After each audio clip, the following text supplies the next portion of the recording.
Hey everybody, welcome to this week's episode of Whiskey Neat, spirited conversations with interesting people. I am your host, Christopher Hart. Now I know you're thinking, didn't we just see that crappy haircut a week ago? Didn't we see that same shirt a week ago? Yes, we're doing the intro, back-to-back intros, back-to-back. That's what that means. This week I sit down with new friends of mine. Now I know this is a whiskey show.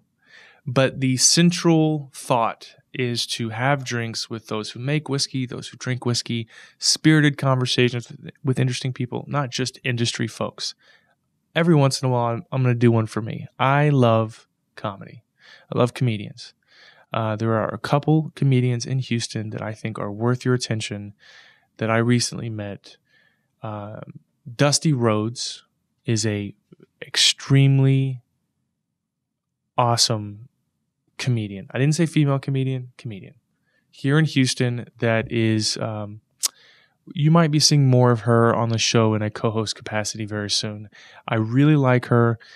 She's incredibly funny, and I think we gelled. So this week I sit down with a good friend of mine I've known for years, David Zucca. He is way funnier than I am. I don't think I'm funny at all. He's super funny. I keep wanting to get him in a comment, and he won't. Dusti and Brad Gray. Brad Gray is also from my neck of the woods. He's from Deer Park. Great guy, great stand-up comedian. He's got his own podcast called The Regular Dude Report.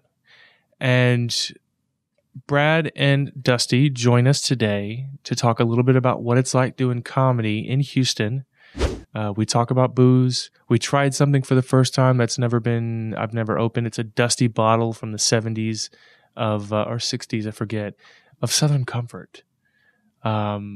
At a higher proof, which is just kind of interesting. So tickets for the Whiskey Social have been on sale. They're on sale through September. And then after that, they go back to the regular price. You can get your tickets at My Whiskey. That's the website for this show. You can get tickets for the event at HoustonWhiskeySocial.com through Eventbrite and, of course, on Facebook. The event is February 8th. We will have more whiskey, more unique items at this event that is really going to tickle the nerds in the group.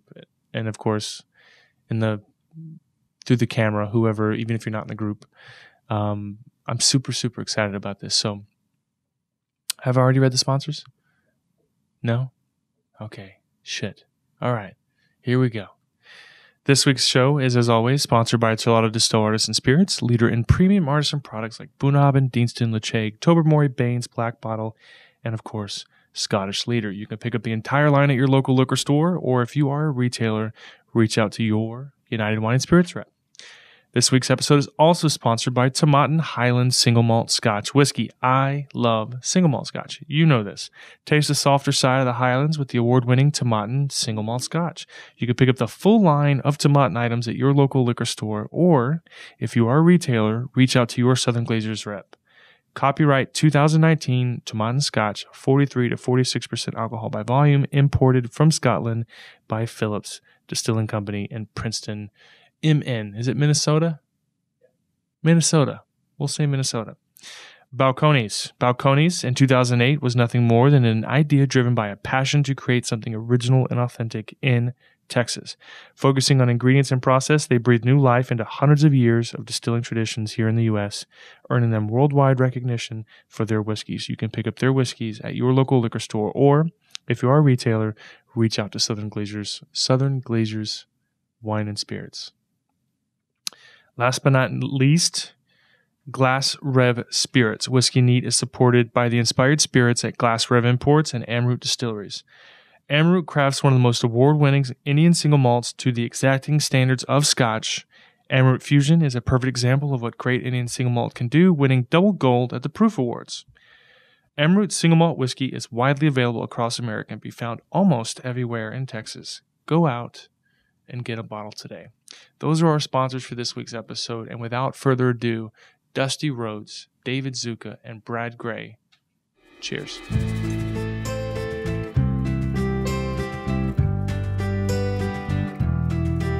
I'll start off by apologizing because I did something last night that I was kind of venting to him about, and it wasn't intentional, but I would say it's fair to say that the perception from civilians like me is that comics can be cynical at times. Yeah, definitely. And assume the worst in certain behaviors. And I mentioned that I was bringing some bottles that I drank with Tom Segura, and I feel like such an idiot. And I was telling him about it, and I was like, I'm pretty sure she opened for Christina P. Yeah. And last time she came through, and I felt like I was name dropping, but not intentionally. No. And that it was. Trust me, I've been around enough name droppers. You're not a name dropper. It just that's really cool. It bothered me immediately. So I was like, but also too because that was my first time hanging out with a real comedian. He's really nice. It was my first time, and I felt like I bombed. I felt like it wasn't a great experience for him, and so I just the whole thing just kind of the anxiety crept up on you. I've been there. We've all been there. Plus, going to the Revention Music Center, like the way they like escorted me, they treated me like I wasn't supposed to be there. You know, and I'm like, no, I'm here for Tom. Like it felt kind of you know. But anyway, so I heard that you were a big whiskey fan. Obviously, we talked about it briefly, and my friends and I did an open mic a couple of weeks ago at the Secret Group. Yeah, and which mic? The trash mic, right? Correct. Yeah. That's the one you saw me on. That's the one I saw on. Yeah. Yeah. So we Trash Flavor Trash at the Secret Group, and we, me, Charlie, Justice, and we were the only two that did it. Yeah. But four of us went, and then I did my first open mic, and actually surprisingly went well, so I'm an expert now. I was very proud of him. He did awesome. Congratulations for doing it finally. It was a nightmare. It was a complete nightmare. If you didn't shit your pants and you made your whole 5 minutes, then you did good. Better than a lot of first timers for sure. So here's the thing. Charlie, our friend Charlie, who is as friends, he's the funnier guy. Like he's one of the funnier guys in our friend group. And he's been really committed to it. Like he's been doing a ton of these open mics. With mixed results, obviously. What, Charlie is his name? What's his Charlie last Justice. Okay. He's kind of gorilla shaped. Okay. Yeah. He was a CrossFitter for a long time. He's got like these crazy shoulders and this big pot belly, and he looks like he's from Pasadena, so you should be able to spot him right away. Okay. But he's got like a hat with neon mesh on the back, maybe like a large truck. No, just a lot of no. I know what you're thinking. It's not FAA or FAA. FFA. He's not FFA Pasadena. He's more like I don't know my dad, and my mom could be my cousin. Like there's a little bit of there's some genetics there that aren't quite there. You look at his teeth, and you're like, oh, you're from Pasadena. Okay. Right. Okay. I love you, Charlie.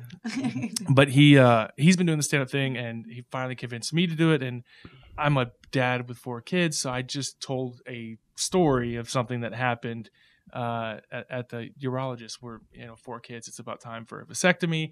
Very emasculating experience, and it went well. Like the 3 minutes, I walked away feeling pretty. Yeah, I mean, he went not suicidal. The whole thing was full. Like all 3 minutes, he just went straight through That's it. good. That's awesome. Well, it's really like a 5-minute story, but I crammed it into 3 minutes. How much for the vasectomy? That's what I want to know. It's actually surprisingly horribly expensive. Expensive. We thought it was going to be like $700 or something, and then they called me a few days before my surgery, and they're like, "Oh, your insurance thing, it's gonna be like $3,000 plus." Jeez. It was like $2,700, then plus another. I'm sorry, $1,800 plus another $800 for the where they put you under. What's it called? The anesthesia. Yeah. They were just trying to see how desperate you were. Yeah, I was like, I'll wait. Like, does I'll it really? wait. Yeah. So first of all, before we get too much deeper, we do drink on the show. Yeah. So it would be hilarious if we went the whole show. Like, the whole show. we We stopped talking about his urologist visit and get straight to drinking. So are you bourbon or what? Scotch? What's your foray? Well, I know you spend a lot of time at Poison Girl. Yeah. Shout out to Brian Wayne. I'm huge fans of Poison Girl. I love Brian. I made an Astro skirt for his daughter.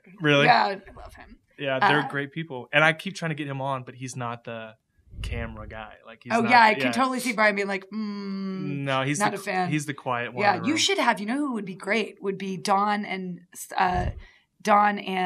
Miriam, the two of the owners of Poison Girl, because it's owned by 2 couples. Right, I knew they're both named Scott. Yeah, I knew one Scott. And then Miriam and Dawn. Miriam and Dawn would be. Miriam would be great. So would Dawn. It would just be. They're wonderful. I've never going straight for the turkey. Yeah, going straight for this. So this is actually this is 81 wild turkey, which is kind of crazy because in the mid 80s they switched from tax strips to most brands switched from tax strips to barcodes, And then by the end of the 80s, you were required to have a whole pregnancy warning on the back. And this is stamped 81, but it already has a barcode on it, which is kind of crazy. It's kind of early for that. So it's an 80s Wild Turkey. I opened that with who was in town, and I am such a huge fan of Old Turkey. So it's a nice start to drinking on a show. I also brought something that I've been holding on to for a little bit. I brought 100 proof 71 Southern Comfort. I'm not a Southern Comfort drinker, and I know at one point there was no whiskey in it at all. What was it? Just like a liqueur, like a whatever they made it. I didn't really drink it. But yeah, see, it says liqueur here. It's not whiskey. But it's 100 proof, and it's from 74. It looks like a perfume bottle. 74. So yeah, I'm excited. I figured we could try that on air. And then, was it cinnamon? It could be, it could be garbage. And by the way, we're not on air. It's pre-recorded. So if there is anything that I ask that you guys don't want to answer, just tell me and we'll cut it out.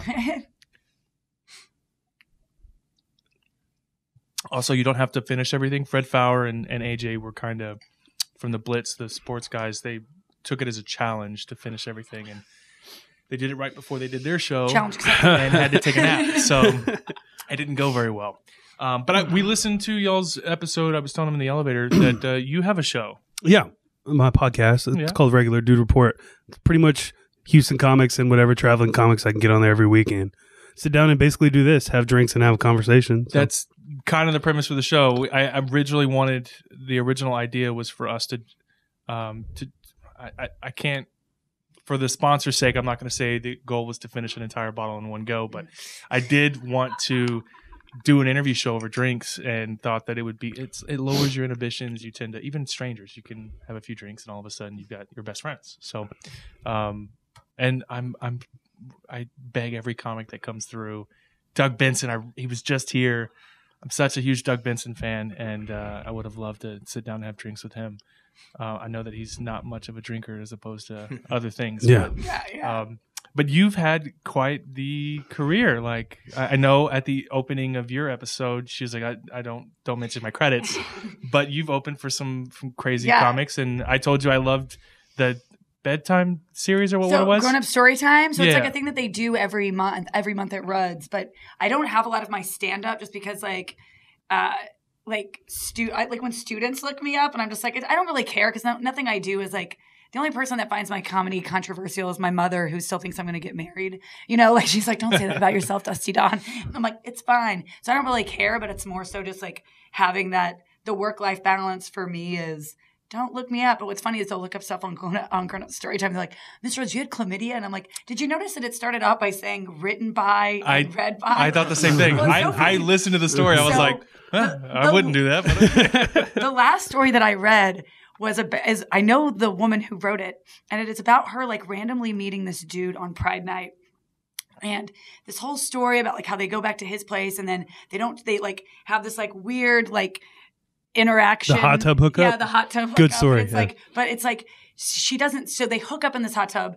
She doesn't see him again. She sees him like a year later. She's on a date. He's on a date. They're walking by each other downtown and they just high five each other. Oh, really? And both keep walking and like didn't even say anything about it. Me and Zucca actually worked together in our day job, and there's so much red tape around things you say and put out there on places like Facebook. It's 10 times worse with school districts.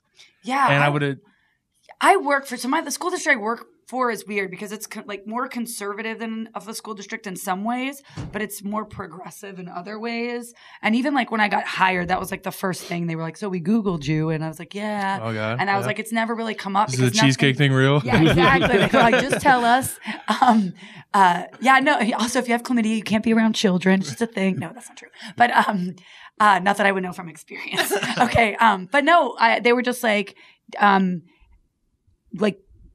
do you have anything that's like controversial? And I was like, not really. That's like on tape. Like the stuff that I like submit for festivals, even if I don't really have anything that's like super offensive though. Like I talk about having sex, but it's like, yeah, I'm a woman in her 30s. I'm gonna have sex. There's sure. nothing illegal about that, and I don't get like super explicit. Or controversial. Yeah, and I'm not like super. It's not like a big political stance. Yeah, No, exactly. nobody's going to get their feelings hurt unless they really want to. Yeah, and so like I don't really have a problem with it. And I've had students that came and saw me like after they graduated. Sure. I've had them in the audience. Like we were at it was at Trashed, and I like went up. And I heard and all of a sudden somebody was like, Miss Rhodes. And I was like, oh, what? Oh, God. Some of my former students in You the say audience. Miss Rhodes, you And automatically I was like, yeah, exactly. I hate it when people call me Miss Rhodes outside of school. I'm just like, ugh. But yeah, they were like, Miss Rhodes. And I go, oh, what? Some of my former students, it was like this table full of guys that I used to teach. Like, yeah. And I was like, all right, well, just like in class, just like here, sit down, shut the fuck up, and listen to me. Like, I was like, that's how it goes. Like, that's it. It would have been great if they came to heckle you and you were like, I've seen your grades. You're not you're not smart enough to do this. Yeah, I was like, I have some of your essays on Google Docs. You want me to read them out loud? Like, we used to laugh about you in the teacher's lounge. You were the dumbest student most of us had. Yeah, what's funny is it's really funny because like a lot of times when kids do, like last year I had a problem with like the seniors. I teach seniors, and they did this senior prank at the end of the year because I'm a huge Green Bay fan, and they Googled me and photoshopped my head on a bunch of pictures of Tom Brady because I hate Tom Brady. Sure. And hung them all over my classroom. What was weird is when they were doing this, I caught them Googling me in my classroom. And I was like, hey, let's talk about a life lesson. Sure. Don't Google people. Like right. It was just like weird. I was like, ugh, Google. Like, but they like, it was funny because one of them like came after class. He was like, Ms. Rhodes, I just want you to know we're not Googling you to like get you in trouble. We're just like, we just think like you're cool, and like it was like this awkward moment where I was like, "Ugh, okay, thank you, all right." Did you see my wrestling persona? Yeah, exactly.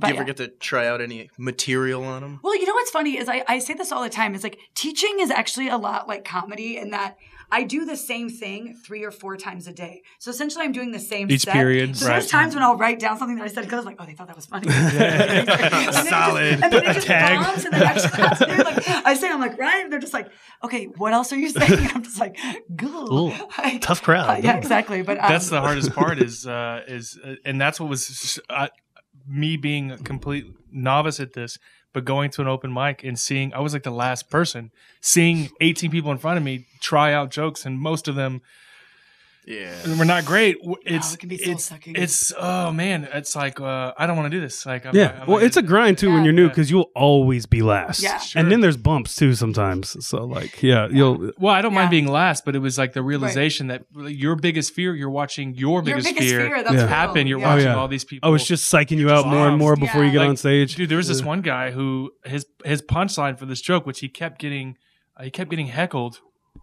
There was just some guys in the front row being loud. So his joke that he was trying, he'd already gotten the light on the phone, and he was trying to get this joke out, and the punchline was just the N-word, and it was like, oh, like this is really, like, is really, and so I was like, I don't know if I can do this. Brian Biggio? Was it Brian? Yeah. But it's a little inside, sorry. By waiting and being the 18th person, you can have a few drinks to kind of relax. Then all of a sudden, I found the courage to get up there and tell a stupid story. Yeah. So, speaking of liquid courage, you're empty and you're empty. So I talked to you and asked what you wanted, and you had. By the way, you had just sent Weller 12 ? Like there was no context. So I've actually never had Weller 12. I made a phone call. Luckily, there's this great shop in Rice. In Bel Air called Rice Discount Liquor. Mm-hmm. Hetzel and Himmel are big supporters of the group, big supporters of me. I made a call and they came through like in a pinch. So it's not getting flipped. I was trying to explain to Zucca earlier that these are like $30 bottles, but you can sell them for $150 online pretty quick. It's the same. Pretty consistent. It's like Blanton's or Eagle Rare or whatever. People flip stuff. People go crazy over it. I'm a big fan. I think it's solid. I think some people, when things are popular, like I have this friend. You're friends with Jason Willis, by the way. Yeah. I went to high school with Jason. Okay. And Buxton, that's how I know Jason. One of his bandmates, this guy named Chris Wise. I know. I love Chris. Chris and I have been friends for the longest time. I've known Chris for forever. I've known Chris for forever as well. Chris. He's so great. My garbage band competed against their band. What was your band? It was in high school. I wrote about music when I was. That was my first gig. That's how I know like Buxton. I just want to know your band's name. I don't want to. Oh, come on. Did you have to timestamp it? No, it's just the N-word again. It was a different time. Our we did Battle of the Band in high school against Buxton, who went on to be Buxton. I mean, Yeah, they're fantastic. exactly. Yeah. But Chris used to drive me nuts because anything that was popular, he hated. And when sounds like Chris. Avatar came out, he was like, Avatar's garbage. But everyone loved Avatar. Like, it's Blue Pocahontas, but it's not a bad film. Blue Pocahontas, I remember that. It was the same. So, what was my point to this? Oh, Weller 12. Well, there's a trend of people who hate Weller 12 because it's so popular. Okay. It's not amazing whiskey, but for 12 years old at $40 at 90 proof, I'm pretty freaking happy with it. I already took a drink. My bad. You don't have to wait for me, by the way. Drink your heart out. I brought it's not enough. like saying grace at the dinner table. Yeah. He's like, I don't want to be rude to the host. No, yeah, I brought enough stuff to go around. But I have this problem when I drink that my nose runs. Interesting. Yeah, I don't know. Like opens up the sinuses. I think it does. Yeah. And it's just enough to. That's what to I be do when I'm annoyance. congested. I come home and drink whiskey. Drink straight whiskey. Because it just like opens it up. Another excuse to get drunk. Yeah, then I can grade papers. I'm definitely stuffed up today. Yeah, exactly. Dusty, are you drinking on the job? Look, I have a sinus infection. It's fine. Yeah, so I that was my first time seeing, because before, I think the last time we saw Christina was Warehouse Live or something. Yeah, it was the Warehouse Live. But they've separated, right? Their secret group's not at the same location. We don't go down there enough for me to know. Well, they used to be like, yeah, right. Because Youngblood was like booking stuff on his own, and then he turned it into like a name when he wanted to start doing the festival. So it was just called the Secret Group as a booking collective, because at that point he and Steven knew they were going to open a club together, and so that's why they just started booking under that name, so people would become familiar with it. Kind of built a brand. When they opened the club, people would be like, "Oh yeah, we're the here." Secret Group, yeah. Yeah. When we went. Steven's one of the owners, right? Mm-hmm. I don't know who he is. I haven't seen him, but the whiskey collection is pretty decent in that bar. I was pleasantly surprised when we went at what was available. Yeah. He's a big craft beer dude. The bartender said that she mentioned Steven's name. She's like, and I wanted to thank him, but I don't think he was there that night. You know, I'm sure he's not there every night, but I was thoroughly impressed at just the availability, especially in that area, because there's a couple of great breweries there, and I love Eighth Wonder, but they started making whiskey and gin, and I don't. Are they doing whiskey too now? I went there. I went to the distillery once. And 6 months old, 80 proof, and those are like some red flags. Yeah. So I'm a big supporter of. I love their coffee, their Vietnamese coffee porter. The Rocket Fuel. Rocket Fuel. Very good. It's one of my favorite beers that they Dangerous. make. Yeah. Oh. But it's a great breakfast beer. I'm a big supporter of breakfast beers, but I'm not quite. The gin I had was not great, and the whiskey's making me a bit nervous. It's supposed to be out soon. I don't think it's out now, but I saw the label approval for it federally, and it's 6 months old, 80 proof. I'm hesitant, so I'll give it a shot though. But in that area, there's a lot of great beer, and for the Secret Group to have just a killer selection was just very impressive. Yeah, Steven's dad knows his stuff when it comes to whiskey and bourbon. I think that's mostly where that came from, if I'm correct. I might be incorrect. If so, Steven will text me the moment he hears this and tell me that I'm wrong. Yeah, is he gonna watch? Maybe you'll send it to him. I know his girlfriend will. Tag him in it. Sure. Why not? Yeah. What's his last name? Brandau. Social security number is 640. Address. And you do host quite a few things there? I'll host when people come in. I have my own show there every month called Wheelhouse. The game show. Yeah, so it's like there's a wheel that the comic spins. Brad just did it recently, and so they spin came in wheel, second, and they get a challenge, and they have to incorporate that challenge into their set, and it can be the audience shoots them with dart guns. They have to do a workout. I'm the coach, and I'm telling them to do sit-ups. Sure. They have to have someone else. I call an audience member up, and they go behind a screen, and they do their set while the audience member acts their joke out.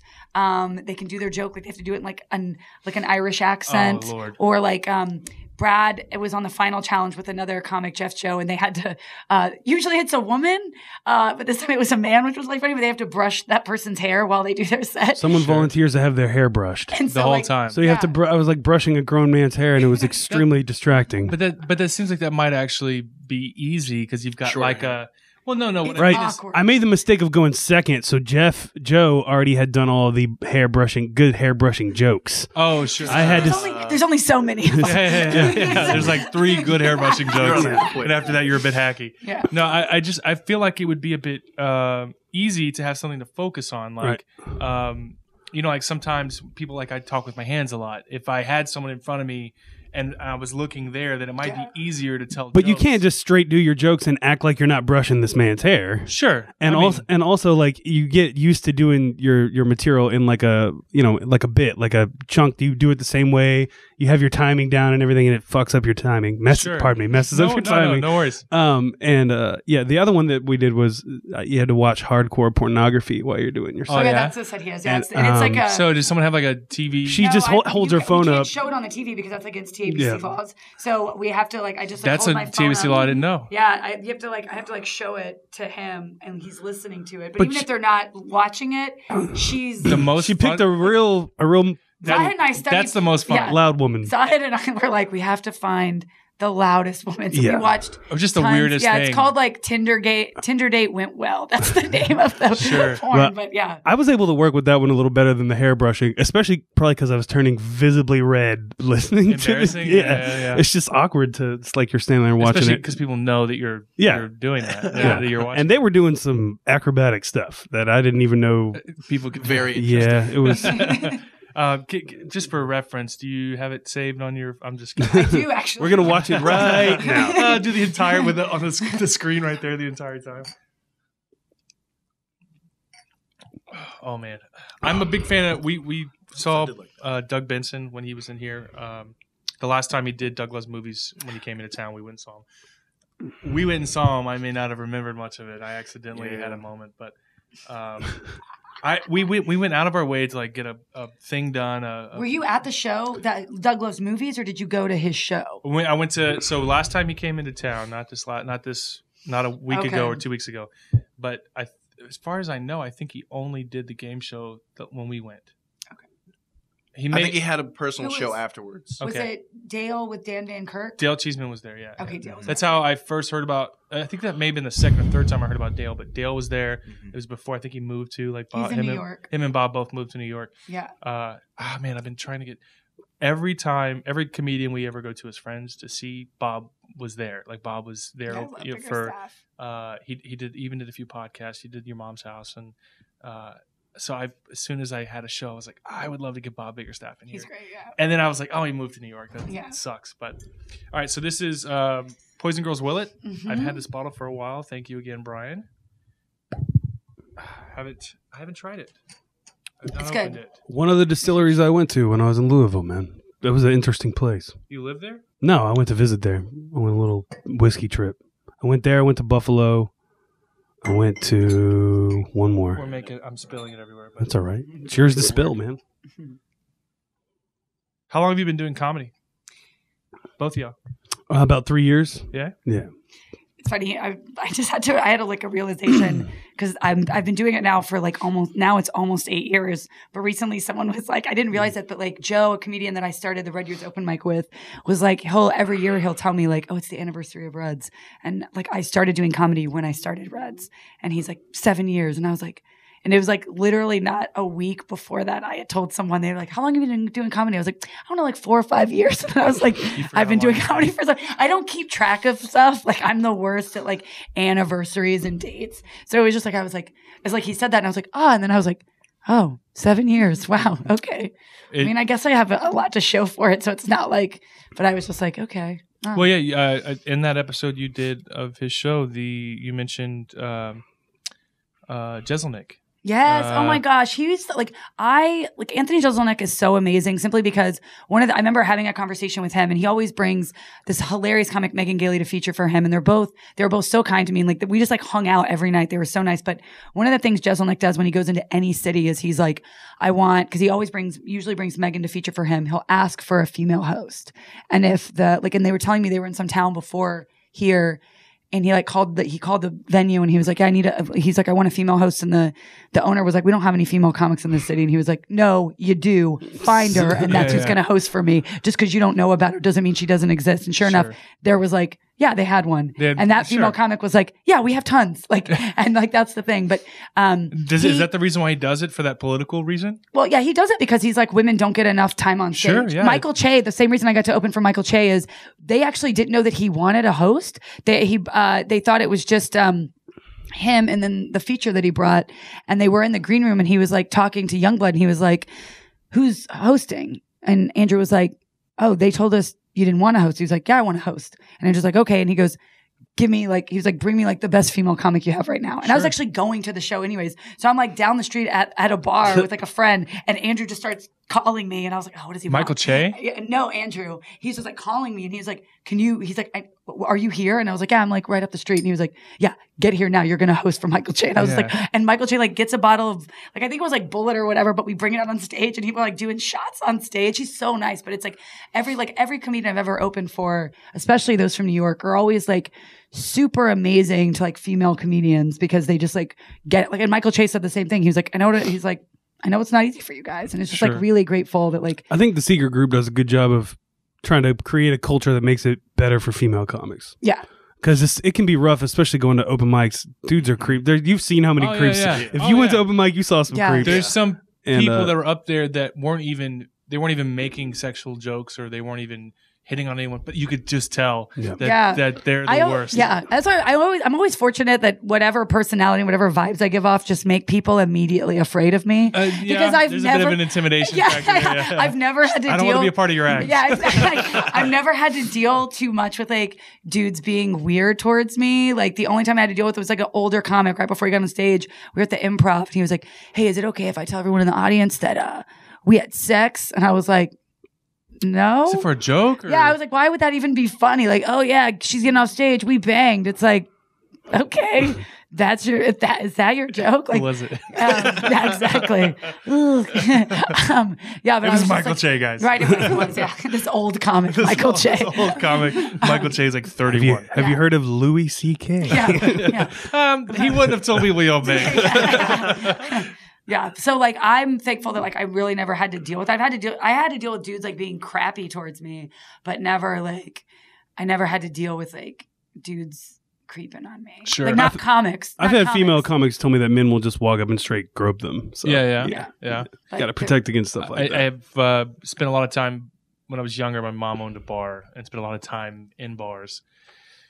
And it's and I know a lot of women who've waitressed, and it's the most demeaning thing, like not the act of being a waiter or a waitress, but the things you get put through from people who are just being a woman is not always fun. Or like I told this, I think I talked about this on the podcast. There's this dude that comes to, I host the Moth, and he comes to the Moth every month, and straight up, like when I first started coming, he was like, "Oh, Dusty, it's so good to see you," and just straight up like open mouth kissed me. Oh wow. And on the lips, and I was like, I don't like that. Did you have a stroke like you leaned in for the... Yeah, exactly. I was just like, and then so now it's always have to like. Did you say that? You said, "I don't like that"? No, I didn't. I was like, because it's like, you know, I'm like representing like the Moth and NPR, so I have to, it's like weird. Like that's what sucks about being a woman is like, I want to say, hey, like screw you, don't do that. Sure. But I have to like maintain, like that's always like the thing is like, I feel like I should be able to say, don't do that. But then there's the whole just like, you know, persona just like, so then I just started like leaning in and giving him the side cheek and getting just like tongue on my cheek. I'm like, you know what? Better than it in my mouth.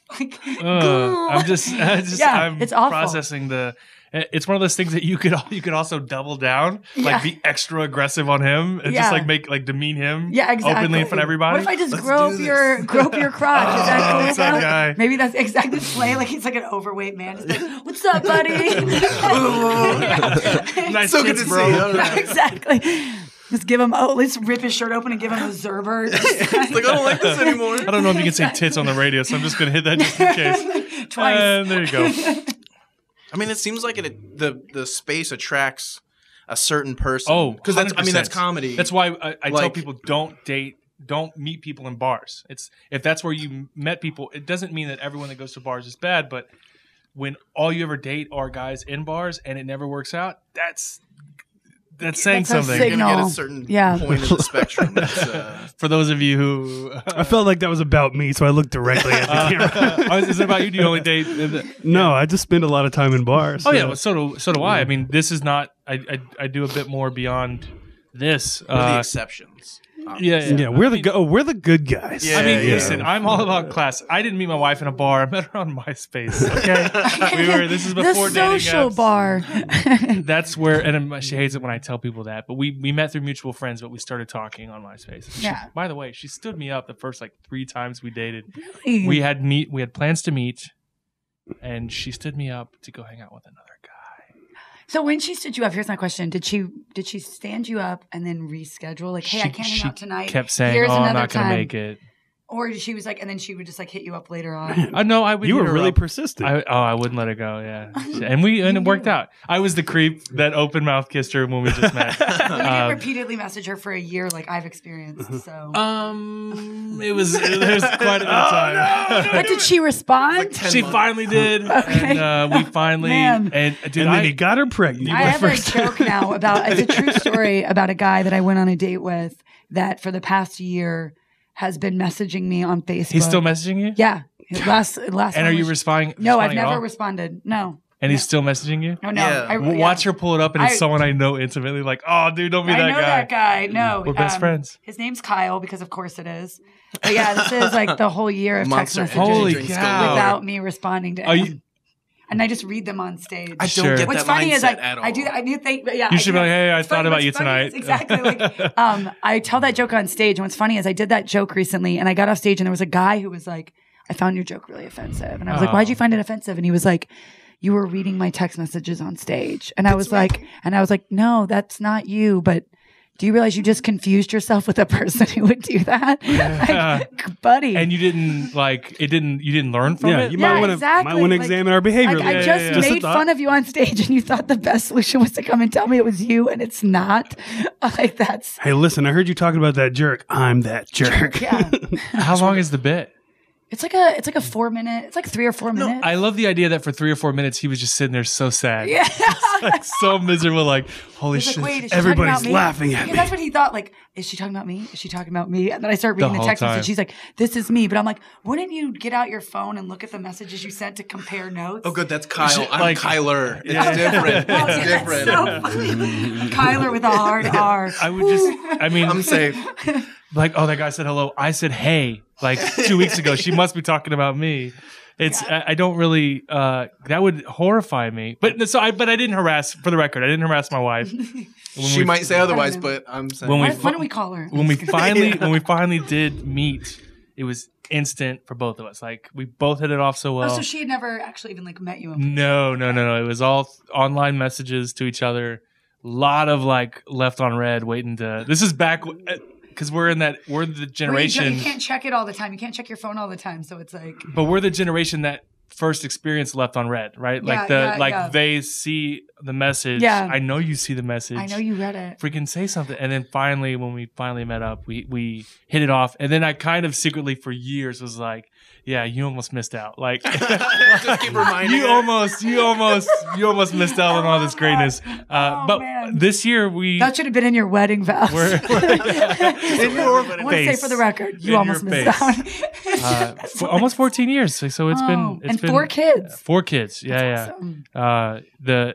Which I have another, which by the way, so it's my first time ever going to an open mic, but also my first time. I say I'm a fan of comedy, but I don't go to a lot of like.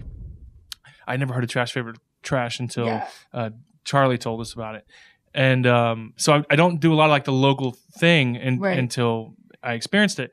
But I, for years, have been writing stuff down on my phone of things that happen that I think are funny. Mm-hmm. All true, based off my real life. Like something horrible happened, and I don't know if I can tell it on stage because the one person I tested it out with was like, buddy, don't talk about your daughter that way. Like, and I didn't say anything bad, but basically That's what open mic is for, man. Yeah. That's how you find out. Yeah. but I saw that you checked your phone, and I was like, oh yeah, like a legit comic checks her phone. I wrote stuff out on my phone, so we're the same. Like, like I know we're not the same, but like, like I realized that I felt like a nerd for years because even my friends would make fun of me, like, oh, you writing it down in your joke book, like. I'm like, no, that's what comics do. Is that not that I'm a comic, but just, Sounds like you want to be a comic. That's awesome. I don't think there's really anything wrong admire with the that. bravery that you guys like. It takes Yeah, an we're so brave. extreme amount of bravery. Like, We it is. bravely drink well vodka every night. All right, so have you ever? Let's open the. Okay. Southern Oh yeah, Comfort. I'm So, interested in this liqueur.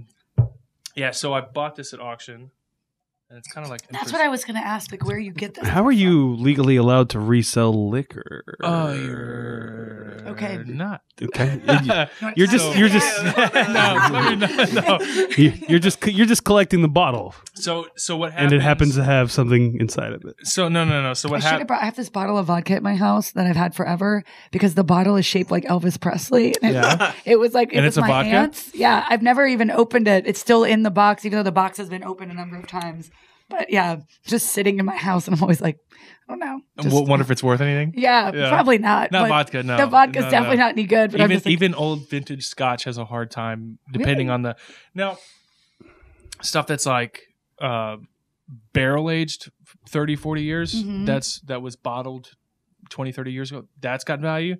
But there's some old Scotch that you can get pretty fairly cheap. That's like $80 or $100. So typically, in the Texas, you can't buy vintage spirits legally. You get it through other channels. mhm. But there are some overseas auction sites that are technically My legal. bad, man. I didn't mean to be dry No, snitching no. on you. No, listen, hey man, you want to out me in front of the? No, I just figured you knew the rules, and I'm trying As the to. door We're gets going to take a broken pause on down. this podcast, and someone won't be back when we return. No, yeah, Brad had to leave, guys. Hey, Dusty, thanks for bringing the narc, dude. No, we can openly talk about it. I don't care. I bought this illegally online. It's not. Well, now you It's just admitted it. it's not a huge deal unless you can like prove it. And really, Facebook has just started cracking down on it. But a lot of government entities, they could care less. It's what you'd call a victimless crime. You're not Yeah. hurting anybody, Yeah, exactly. right? So they don't Let's really not care. waste our resources. Yeah, the amount of effort they'd have to put in to get that small amount of All of a tax. sudden, like a SWAT team breaks in here. Oh my God, they do care. So I have no idea what to expect from this, but being 100 proof and being a liqueur, I imagine it's super syrupy and super sweet. So I don't know how you feel about that, but just to give you an example, so like vintage whiskeys bourbons tend to go for sometimes thousands of dollars depending on the bottle. Vintage liqueurs are actually quite inexpensive. I only think I paid $80 shipped to my house for this, and it couldn't have been a cooler $80 to spend. Yeah. A little piece of history, a little time Yeah. capsule, but also, who gives a crap if it's not I like good, it it's just not for good. the stamp. I like the idea that right when you said that, I thought that when you were talking about paying for the vasectomy, you're like, we're not paying that much. That's vintage bourbon money. True story. The doctor that I found, there's a mutual friend of ours in the Houston Bourbon Society called, I say ours, not y'all's. Just I have a mutual friend with this doctor named Chris Kennedy, who's a dick doctor. I'm sorry, I mean a urologist. Chris is a urologist. Is that what he goes by? I hope that's on his nameplate. He's huge into bourbon, and he's huge in our group, and everyone knows the guy. And I asked him, I was like, "Hey, you're a urologist. Would you trade bottles for?" I tried to offer him.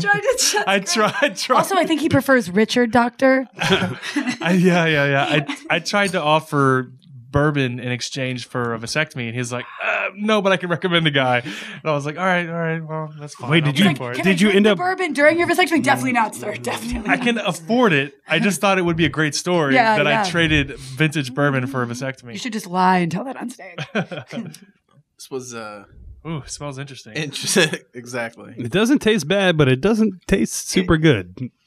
Yeah, it is like it doesn't- sweet and a medicinal. Perfumey. Yeah, Yeah. there you go. Very aromatic perfume, like old people perfume, like that. Yeah, it tastes like grandma perfume. You're right. It tastes like oddly flavored syrup. I think it'd be. Yeah. You could do something with it, like throw some tonic, some sparkling water in it to kind of cut away Yeah. from the sweetness. But I Throw turn some it into a tonic on cocktail, but I'm not drinking this. Well, it's got recipes right on the back for you. So Does it really? Yeah. Oh, an old Oh fashioned. Lord Jesus, that is Yeah. syrupy. see, it knows you're not going to drink it I'm gonna go straight. ahead and elect it. Yeah, go ahead. No harm, no foul. Ooh. It tastes like old. It tastes like 74. It does taste. does. Yeah. It tastes like 74. It If you tastes like could inject mothballs. Yeah, I was about to say, into float a your- mothball Yeah. in there. ugh. I'm gonna take one more. Taste that almondy Yeah. kind of a nut note. I'm going to wash that down with some Amrut. So Amrut, new sponsor of the podcast, the radio show. They do Indian Single Malt Whisky, and they do it very, very well. And I'm not just saying that because they're sponsors. That Southern's really in my mouth. Yeah. That's the open mouth kisses of drinks, of alcohol. So this is Indian Single Malt. They do it basically a lot like Scotch, except this is done in a big port pipe. And I think it's 62% alcohol. So this will put some hair in your chest. Perfect. Just what I needed. Have you ever had jokes that were super controversial that came back and, like Dave Chappelle's really feeling the pain right now? I have a joke right now about... Let me get this ready. Yeah, Kyle? exactly. About Kyle. It's about like me, like the joke. The premise of the joke is me liking it when guys call me derogatory terms in bed. I heard that joke. Okay, that joke. Yeah, you so told the it. punchline to that joke, because I say Is a great- controversial by the way, word. Thank you. It's the R word. I'll say It's it. the Right? R, yeah. It's a great punchline. Yeah, and the premise, it's not funny because I say the R word. It's funny because that's what he would come up with Sure. as derogatory, which is like the misdirection. The Right, butt of the joke is not yeah, those that people, word, right. but it has like Another reference to Tom Segura and his controversies around the word. but that's like that is I think the most controversial I think I've ever been. But before I did that joke, I remember like I texted, like I called like a lot of the comments like just that I know that are in New York now, like Matt Broussard and like Joffer, another comedian. And I talked to like another Joe DeRosa, who's like a comic that's in. I know Joe. Yeah. So I was like, hey, like, can I run this joke by you? Like, what do you think about this? Like, do you think? And all three of them were like, green light, do it. Great joke. Good yeah. joke. And I was like, okay, cool. Because I was like, I wanted to run it by like people that would think about it and like outside of like because New York is crazy. Like I went to New York last year and I was hanging out with Ashton, another comic. I'm like name dropping all my friends, but I'm like, listen to them. I love them. But I'm feeling much better about the Tom yeah, thing. there you go. But like I remember the first night we went, it was so funny. We went to the Grizzly Pear, which is right next to the Comedy Cellar. And we're in the back and like I just got Which is no longer there anymore, right? Yeah, it's not there. Yeah. And so like Ashton and I walk in the back and there's this white woman on stage and in her joke, she says the N-word twice. Ooh. And I was just like, but there were comics in the back like laughing. And I'm just like, and Ashton's black and I'm just like, and I was just like so weirded out. So we're like leaving and I like look at Ashton and I was like, dude, what do you think about that? He was like, Ashton was kind of high at the time. He's like, man, I don't know. I just heard Sarah Silverman say, and he said the N-word twice. And I was just like, yeah. And he was like, that happens all the time. No one cares. But it's like, almost like it's like but then like 2 nights later I was on a show with Mark Normand where he told sort of a joke that was sort of a Me Too joke but not directly and got heckled off stage by two really? women in the crowd. Yeah, and it was like crazy where I was like, I don't even think his joke was that bad. And like all the other comics in the room were like, and no one in the crowd else cared. It was just these 2 women that just would not like they were just relentless. I got heckled mercilessly. We were just for like, saying lesbian just one like, time. Stop. And it's like, but that's what I thought was so weird is so like, that's why when I say that word on stage, I'm like, is that going to be a problem? Because I've seen a woman say the N-word, a white woman say the N-word on stage and no one cared. But then I saw Mark Normand make like a very like not even serious Me Too joke and 2 women who were like, we were here last week and you did the same joke. It's like, why did you come back? Right. Like, Because we knew you were going to do it again. Yeah, And we had exactly. something We to came say. mad this time. It Yeah. seems like so much of the controversy comes from misunderstanding the turn of the joke. Yes. Where it's like that. I'm That's not just almost always the saying case. That was the deal with my this. joke. That's the thing. It's like it's not just a bad joke. It's a good joke, just misunderstood by 2 people but it's in just the front. because now it's like people take this like they become offended by something, so they think the world should be offended by it, and yeah. it's like in that space. And they also feel empowered to speak up. Like I have the right to say something. Well, they want attention a lot of times too. I think it was 2 separate incidents where I was telling a joke about my Subaru Outback, and the joke is that it like statistically more lesbians own that car than any other car. Sure. So Actually a fact. I would yes. So I would say that, but I had to learn how to change the way I said it, and then I haven't had any trouble since. But for a while I was doing it open mic, and I had a woman stand up and scream at me. Holler at me until the whole bar is watching her, but they can't hear what she's saying. Sure. So it just looks like I'm shouting down this petite lesbian, and for a Subaru Outback. for a Subaru Outback. Yeah. My joke. favorite, I have to tell the story because rest in peace, Sean Rouse, one of my favorite comedians who was from Houston. He told a joke once, making a joke about like the Iraq War or something. This was like years ago. And this woman in the crowd was like so mad. She was like, but like my brother's fighting overseas. And he was like, okay, sorry, I'm making fun of him. And she just kept interrupting him because she was like so just like, I'm so offended. And he was like, I'm not even saying like, and you're not even letting me finish the joke. She wouldn't be quiet. And he was like, you know what? I hope he I'm dies. really sorry. He's like, I'm really sorry that I offended you. That's my fault. Let me get you a drink. Can I get you a drink from her? She's like, yeah. And he's like, what are you having? And she was like, I'm having a dose. And he goes, boo! He's like, it's really distracting, isn't it? And I was like, that is a perfect take. That's amazing. I loved Sean so. Sean was so good, but I was just like, that is exactly like, that just sums up what it's like to be a comedian on stage when someone won't let you finish a joke with like, and they're just offended before you even get to where the joke is. Or just leave. You can't explain what you're. Why you got to ruin the show for everybody else? Leave, yeah. That's the thing that I always have a problem with, especially like running Rhodes for so many years, where I'm like, you're making a choice to ruin the show for everyone because you're not happy. Sure. And that's not only unfair to the comic who's on stage trying to tell jokes, but everyone who just wanted to come out and have a good time. You have like decided to take away their happiness because you're unhappy. And that's just like not okay. You wouldn't do that at a movie. You would get up and say, this movie sucks, I'm out. You pay for that movie, and that movie's already leave the room. The movie's already been made. Yeah. Like whatever's going to happen is going to happen. Yeah. And you can blog about it later. Yeah. I was like, if you went to a play, would you heckle the play? Basically, what you're watching is a stage performance. But open mic is free. Sure. Yeah. Yeah. Like you were just at a bar. You didn't even know comedy was going to be here probably. Yeah. Just Sure. walk out on the porch. And Dude. it's not a finished product either. Well, that's what makes me mad when people People heckle don't at get that. Rudyard's because I'm like, you chose to come upstairs to see comedy. There's a whole We didn't separate start a downstairs show bar. where you were just hanging out, which I've been to open mics that happen. And I get why people are like, we're going to keep talking because I'm like, it sucks, but It's like guerrilla comedy. I'm not going to fight you for it. But like, that's like, if the room is like specifically for comedy, I'm like, My favorite thing is when a comedian is telling a joke and it's not hitting. So he tells a similar joke. It's still not hitting. Double down. But he's like, forget this. I'm going to do this anyways. And Zahid, is that how you pronounce Zahed, it? yeah. Zahed did it the other night. And it killed me. He kept trying to fit in Jeffrey Epstein jokes and nobody was laughing.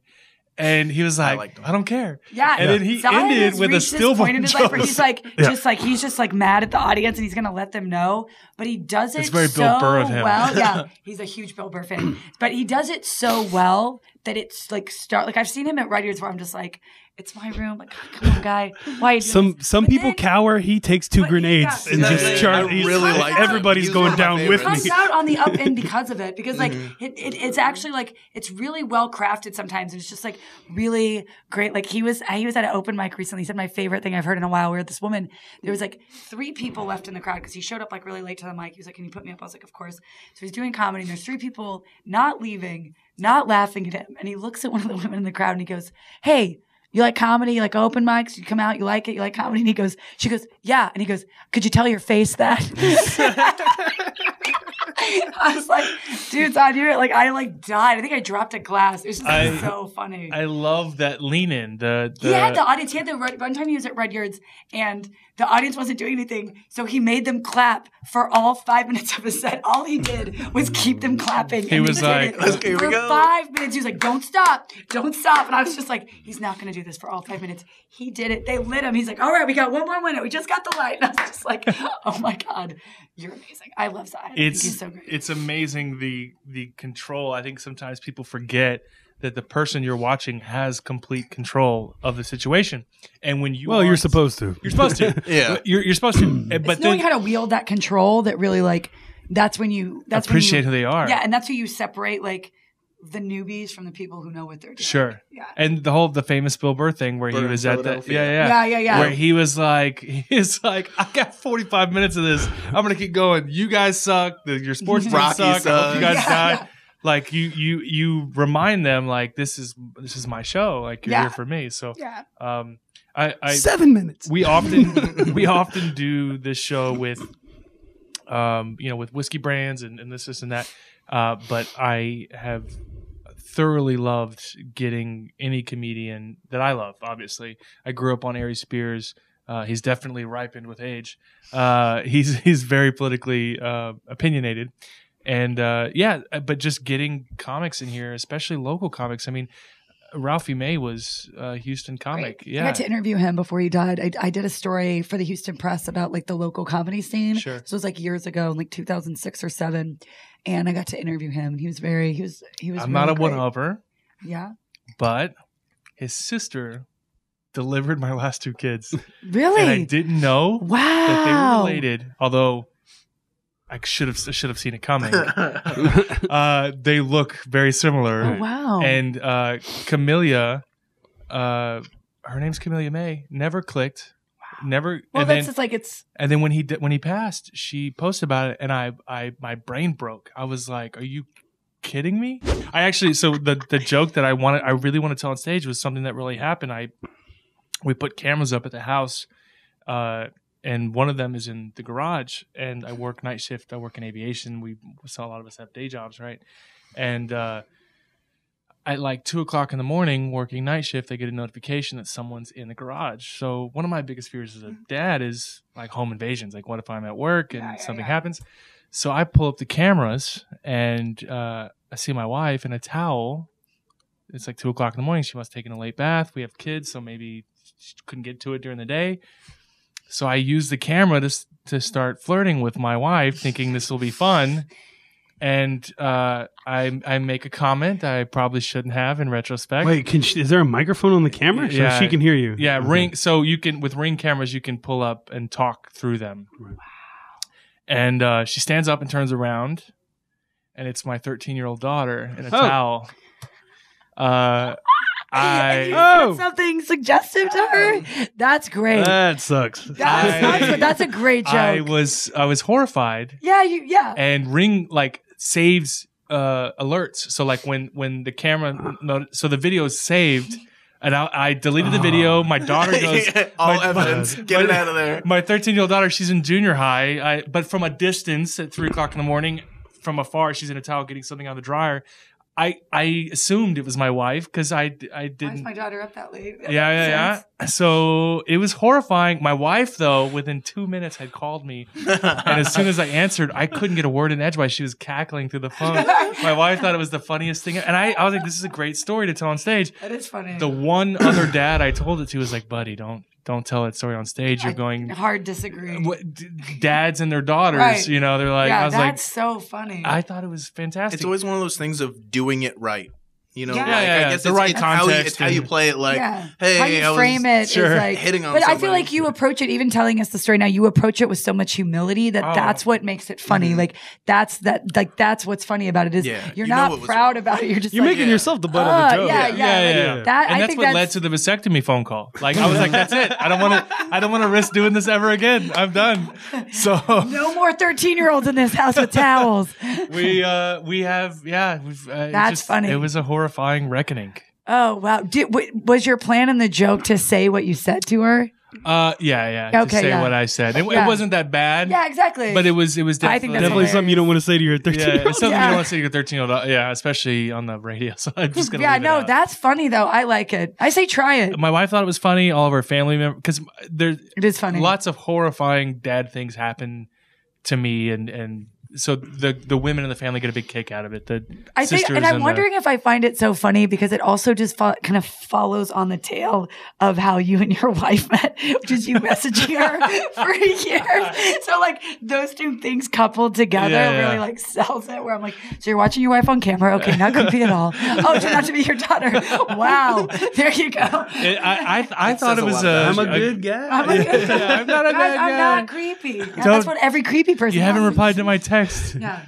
Look, she almost funny. missed out, bro. Remember? That's what you're going to tell your daughter on her wedding day. Let's. I don't like this anymore. Let's change the subject. We've got time for one more drink before we wrap up. I don't know if Pappy's important to you, but Pappy's. Yeah. So this is a 2011 20-year-old.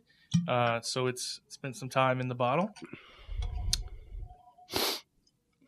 This was actually an Italian export, and then we had it brought back. Hey, thanks for sharing all this with us, man. I'm shit. And sharing a little extra with somebody else. As expensive as this bottle is, I need you to look at the table. Can you just look at the table?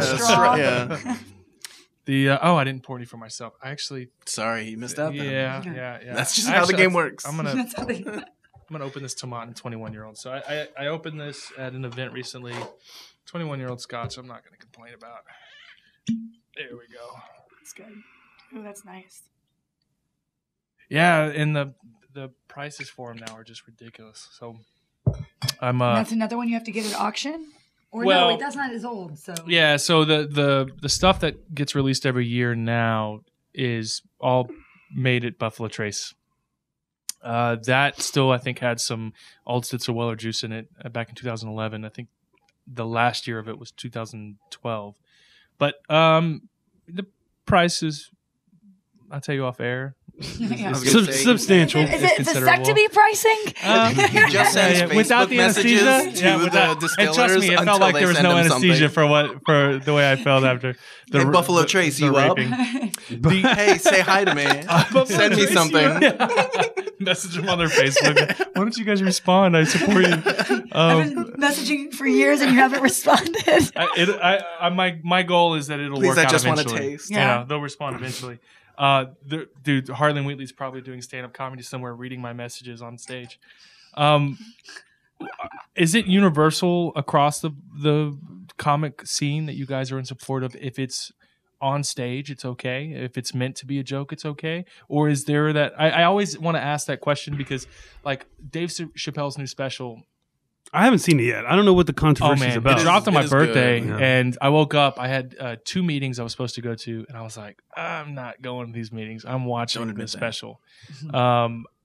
In my personal belief, I think that if it's meant as a joke, I used to say if it's funny, it's okay, but sometimes it's not always a hit. Sometimes you're working through the joke.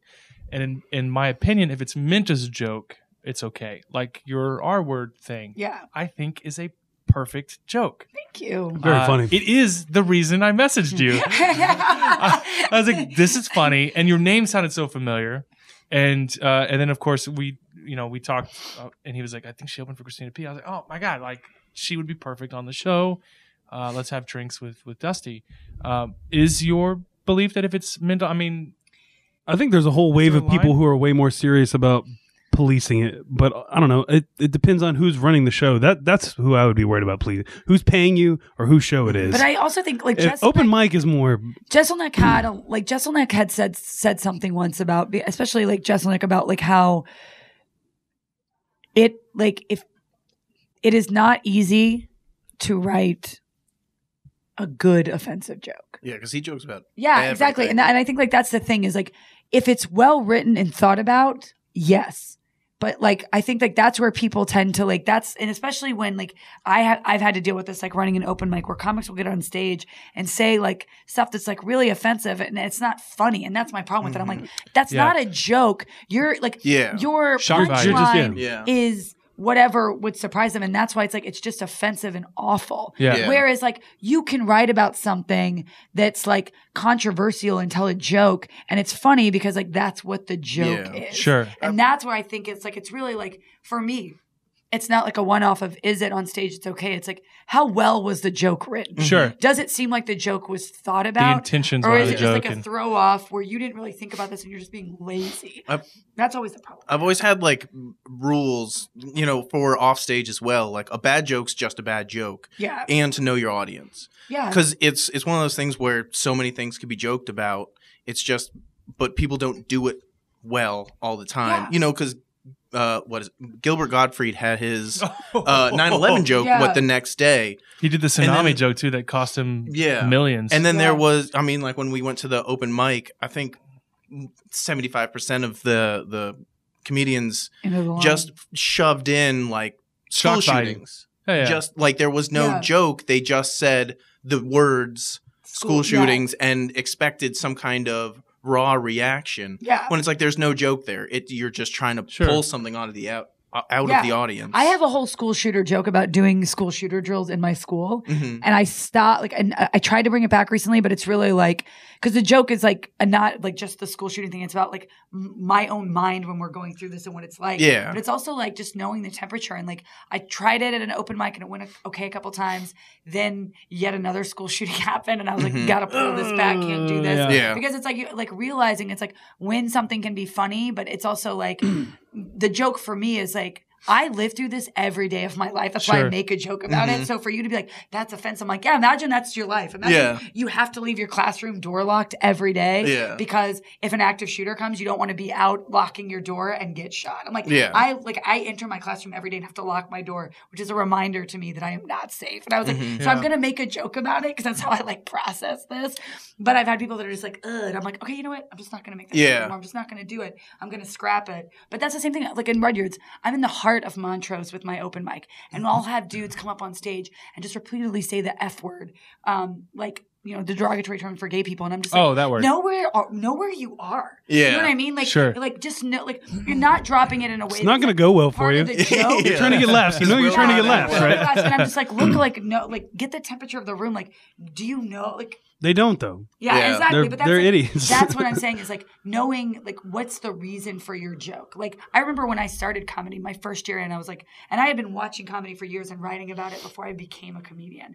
But my first year, and I was like, I will not talk about sex until I'm a year in because I wanted to make fully sure that I knew how to structure a joke so that if I talked about sex in a joke, the punchline wasn't just like I fuck. You know what I mean? Like, sorry. Oh, no, it's okay. No. Real hard. No. You can cuss. Fornicate. Like people see. I hate that when women get up on stage and their whole premise is just, look at me, I'm a woman, I have sex, don't you find this offensive? Or I do these gross things and that's why I'm funny. And I'm just like, you know, you're reminding me of right now? It's not funny. One famous female comic that was her thing.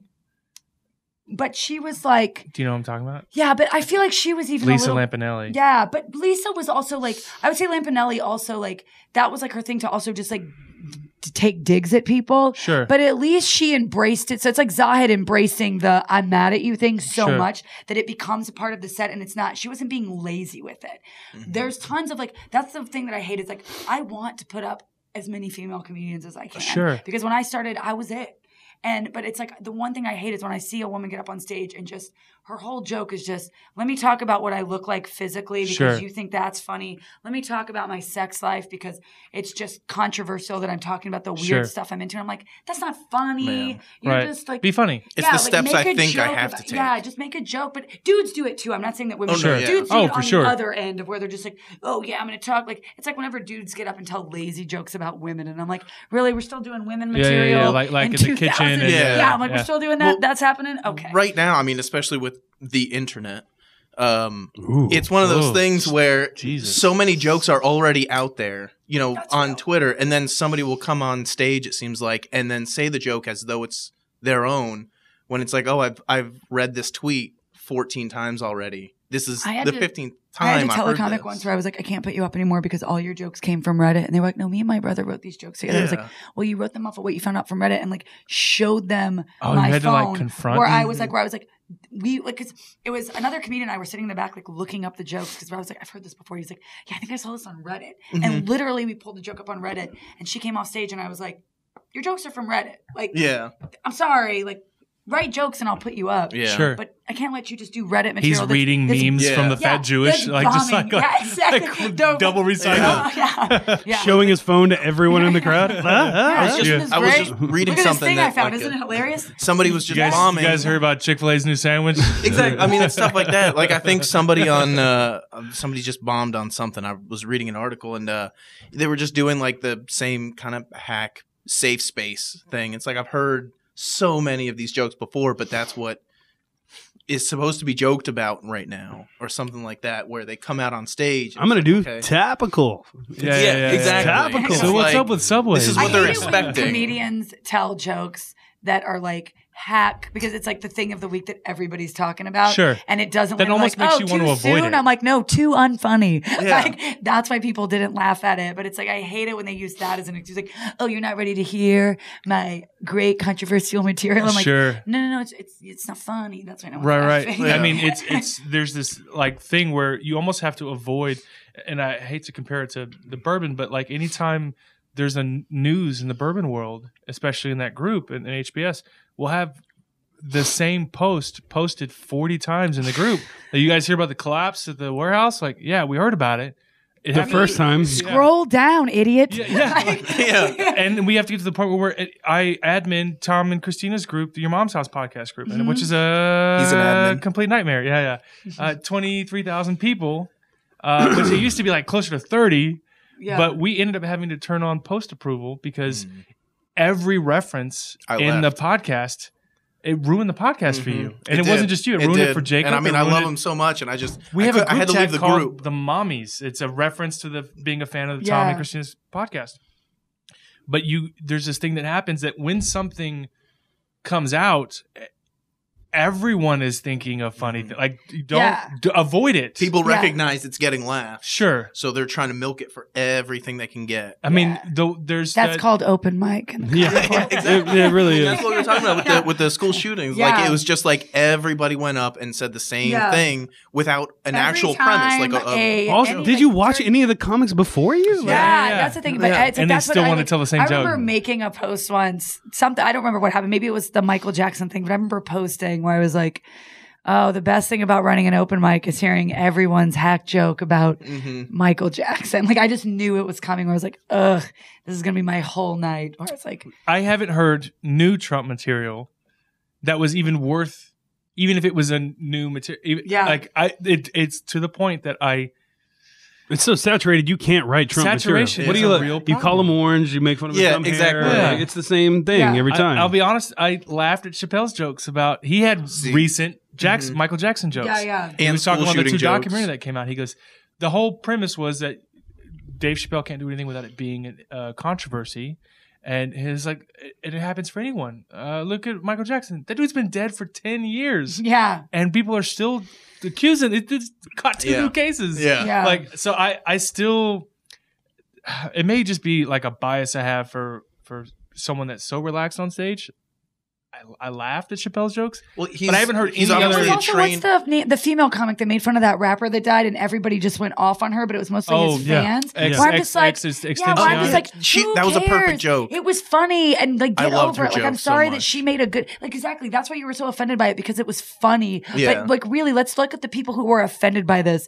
They're kids that I teach that have nothing better to do than be on Twitter and be offended about something that doesn't actually matter. Yeah. And that's the thing where I was like, just stop. She made a joke. If you Her don't joke like is so it, perfect. block her on Twitter I or loved just it. ignore it. No, I thought it was hilarious. You can say you don't like I somebody. remember looking at it because I was like, what is all this about? And I was like, that's funny. It was a funny joke. What was it about? It was about that. Yeah, but it's not enough to not Cash like him. App You or have to make. Venmo You or got to make something. him pay. Yeah, the cash app. But it was like, I was like, it was like a harmless. It wasn't even that offensive. Because it wasn't nothing about him. It was offensive. It was just, oh, I'm mentioning he's dead, and that's part of me getting to the punchline, but he is not the punchline. And that's like the thing is like the comic in me, like dissecting the joke. I was like, this is not even like offending to if you did like him. Like, why did you? I mean, find he this is offensive? dead. Yeah, and I'm just like, and Facts Also, are facts, he was people. a garbage person. Yeah. Yeah. He had known cases of domestic abuse. Like, yeah. if we're in the Me Too culture, that's like, the guy to you get. know who also donated to charities? Every man that's ever been Me Too'd. I'm sorry, say that again? I said, you know who also has like donated to charities? Any man that got Me Too'd. Oh, Jeffrey you don't Epstein. think that they That's were why I never donate to charities? charity. You know what's that? Like, I was just like, like, can we stop? Like, that's their saving grace. When when Hillary was running for president, Bill had to stop hanging out with another client who is a billionaire client who's in his 50s that's been dating 18-year-old models. And there's this great story that we joked about internally. 18-year-old models. When you travel internationally, you can't travel with someone under the age of 18. You can't Without bring parents' underage consent. 18 people into the U.S. without a parent's note. And there's this story that went around. I mean, it's not a story; it's firsthand knowledge of this one situation in which a pilot called someone, different company, not the company I work for. Disclaimer, disclaimer, disclaimer, and was like, "Hey, do we have a passenger on the manifest under the name of XYZ?" Yes, and he was like, "What's her birthday?" And we're like, "I don't know, 94." And he was like, "What month?" Like this person Doing the math right there. This person was accidentally being flown back, who was a model in her country. Nothing illegal happened, but she was a model in her country, and she was coming back with this billionaire on a flight, and she was 3 days shy of being 18. And we were like, oh, good. All right. So before I lose my day job, we've got to go. It's been an hour and 15. Thank you for having us. Thank you so much. This was really fun. Hey, thanks you. for having me. Are we going to the... No, what's that Yes. place? Okay. We're going to go hang out after this. There's plenty more to drink. Thanks so much, guys. Jack, this is the end of it now. And cheers. Awesome. Thank you. Yeah, thanks. Thanks for having us.